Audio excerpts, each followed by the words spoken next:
मौसम की खबर से, जहां मध्य प्रदेश में कोहरे और बारिश का दौर अब शुरू हो गया है। ग्वालियर चंबल में अगले 2 दिन तक कोहरा रहने वाला है। भोपाल, इंदौर और उज्जैन में बादल छाए रहेंगे। 19 और 20 जनवरी से ठंड फिर से ज्यादा बढ़ सकती है। 18 जनवरी से एक और वेस्टर्न डिस्टर्बेंस एक्टिव होगा, उत्तर पश्चिमी भारत को प्रभावित करेगा। कई शहरों में दिन का पारा 4 से 5 डिग्री तक लुढ़क सकता है। छतरपुर का नौगांव सबसे ठंडा रहा। नौगांव में दिन का तापमान 15.5 डिग्री रहा।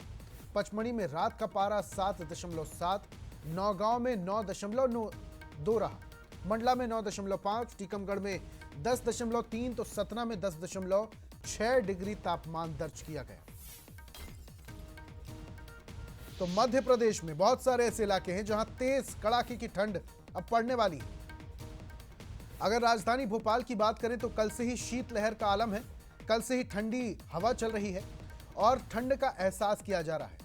मध्य प्रदेश के कुछ इलाके ऐसे भी जहां पर कोहरे का सितम भी देखने को मिला, जहां सबसे ज्यादा परिवहन प्रभावित हुआ और जो वाहनों की रफ्तार है वो भी काफी धीमी हो गई है और कड़ाके की ठंड यहां पर हो रही है। लोगों को सतर्क रहने के लिए कहा गया है और लोग अब अलाव का सहारा ले रहे हैं। तो छतरपुर का नौगांव सबसे ठंडा रहा।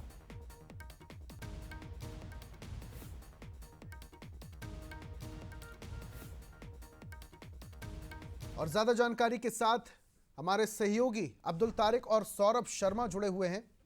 सबसे पहले सौरभ का रुख कर लेते हैं। सौरभ, कैसी ठंड पड़ रही है वहां पर? मौसम वैज्ञानिक तो कह रहे हैं कि आने वाले 2 दिन में और ज्यादा पारा लुढ़क सकता है। देखिए ऋषभ, मैं आपको बताना चाहूंगा कि सर्दी का अंदाजा तो इस तरीके से लगाया जा रहा है कि 7 बज गए और मैं अपने सहयोगी से कहूंगा कि पूरी तरीके से दिखाए। पूरा इस समय बिल्कुल सुनसान है, पूरा कोहरा छाया हुआ है और 3 दिन मौसम वैज्ञानिकों का कहना है कि 3 से 4 दिन और कड़ाके की सर्दी सर्दी पड़ने पड़ने वाली है और शीतलहर बराबर जारी रहेगी और वर्षा की भी संभावना है। तो ऋषभ, यहाँ मौसम की बात करें तो कड़ाके की सर्दी यहाँ पड़ने वाली है और जनजीवन अस्त व्यस्त देखने को मिल सकता है। और अभी बिल्कुल 7 बज गए हैं, फिर भी बिल्कुल सुनसान दिखाई दे रहा है। पूरी जगह सुनसान है। जहां मैं खड़ा हुआ वहां पर इक्का दुक्का लोग निकल रहे हैं, लेकिन स्थिति यह है कि सर्दी ने पूरी तरीके से अपने कामों में ले लिया है। और कोहरे की बात करें तो कोहरा भी पूरी तरीके से छाया हुआ है। तो फिलहाल सर्दी से अभी ग्वालियर वासियों को राहत मिलने वाली नहीं है। बिल्कुल इस सब सौरभ, और मैं देख पा रहा हूं कि जब आप बोल रहे हैं तब भी मुंह से भाप निकल रही है और आपके पीछे कोहरा किस तरीके से ये भी स्पष्ट दिखाई दे रहा है।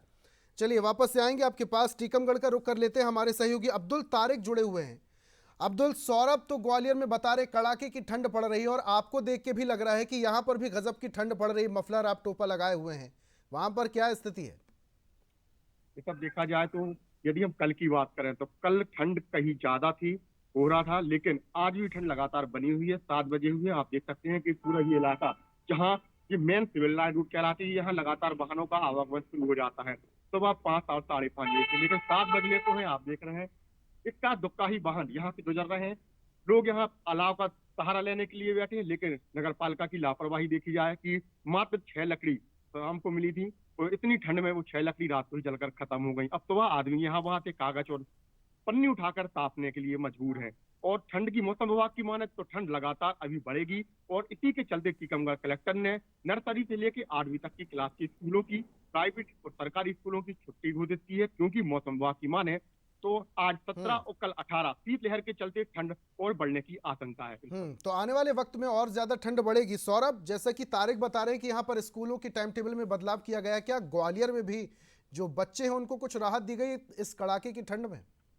देखिए ऋषभ, 1 दिन की छुट्टी की गई थी, 16 तारीख की छुट्टी की गई थी। उसके बाद फिर मौसम में सुधार होने का अनुमान लगाया जा रहा था, लेकिन मौसम में सुधार नहीं हुआ है। तो इस तरीके से ऐसा लग रहा है कि कलेक्टर 1-2 दिन की छुट्टी कर सकते हैं। अभी छुट्टी नहीं हुई, लेकिन मौसम देखते हुए छुट्टी हो सकती है। दूसरा, समय की बदलाव की बात करें तो समय का यहाँ बदलाव हुआ था।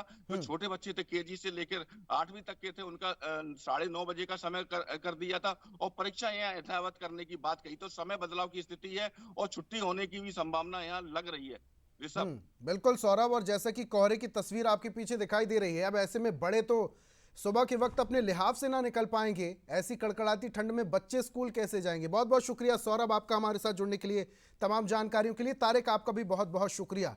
तो कड़ाके की ठंड पड़ रही है, चलिए आगे बढ़ते हैं।